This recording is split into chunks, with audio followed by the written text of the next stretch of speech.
तुम्ही कधी विदर्भ स्पेशल छान सोल्याचे कढी गोळे खाल्ले आहे का?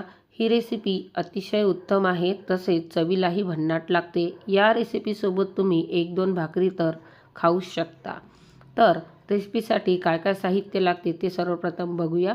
विदर्भामध्ये स्पेशली तुरीच्या दाण्याचा जेव्हा सीझन सुरू होतो तेव्हा तुरीच्या दाण्याचे वेगवेगळे पदार्थ बनवले जातात. त्यातीलच हा एक पदार्थ आहे.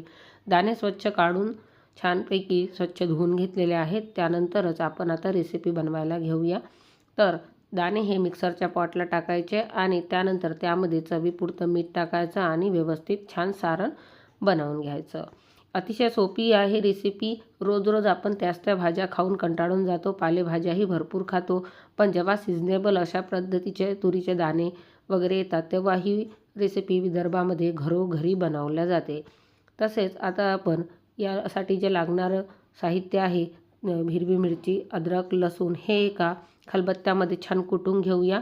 याचा कच्चा ठेचा आपल्याला तयार करायचा आहे. हा पण चवीला खूप छान लागतो. बघा, अशा पद्धतीने छान जाडसर कुटून घ्यायचा आहे. तुम्ही मिक्सरलाही फिरवू शकता.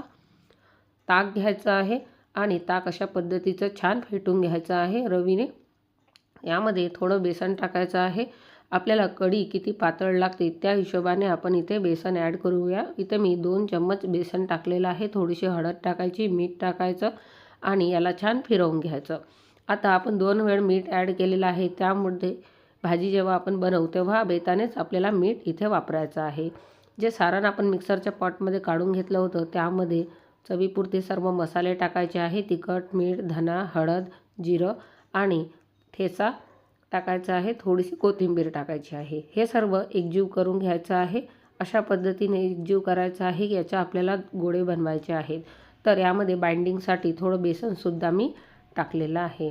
एक मिरची घ्यायची, त्याला मधोमध कापायचं आणि कट करून घ्यायचं. हे आपल्याला कढीसाठी टाकायचे आहे.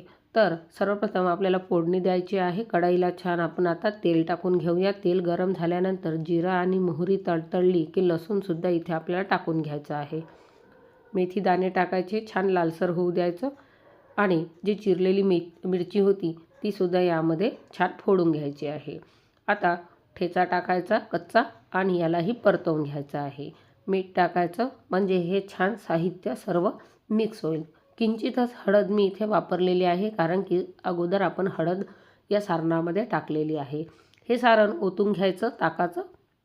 त्यानंतर पुन्हा याला छान अशा पद्धतीने उकळी आणायची आहे.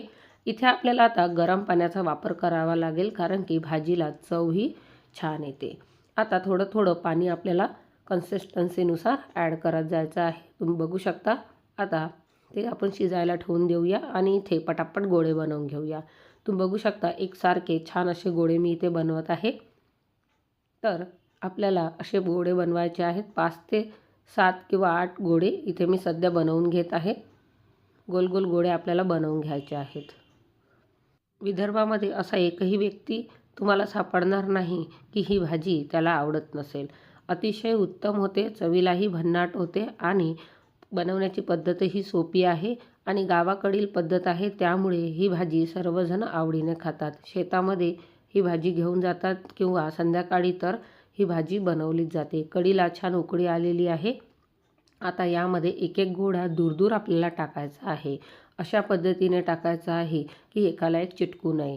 गॅस मंद ठेवायचा आणि सर्व गोळे यामध्ये टाकून घ्यायचे. गोळे फुटतील याची शक्यता असते कधी, जेव्हा आपला गोळा हा सेलसर असेल. आपण फिट्ट गोळे छान अशा पद्धतीने मळून घेतलेले आहेत, त्यामुळे आपले गोळे कुठेच फुटणार नाहीत.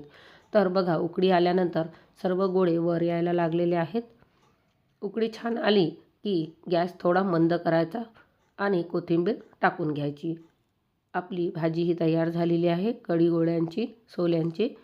तर आपण आता ताट वाढून घेऊया. ताटामध्ये छान गावरान पद्धतीने अशा पद्धतीने मी एक बेत बनवून घेतलेलं आहे. तर ठेचा, भाकरी, लोणचं आणि मीठ वाढून घेतलेलं आहे. गरमागरम कढी गोळे आपण आता सर्व करूया.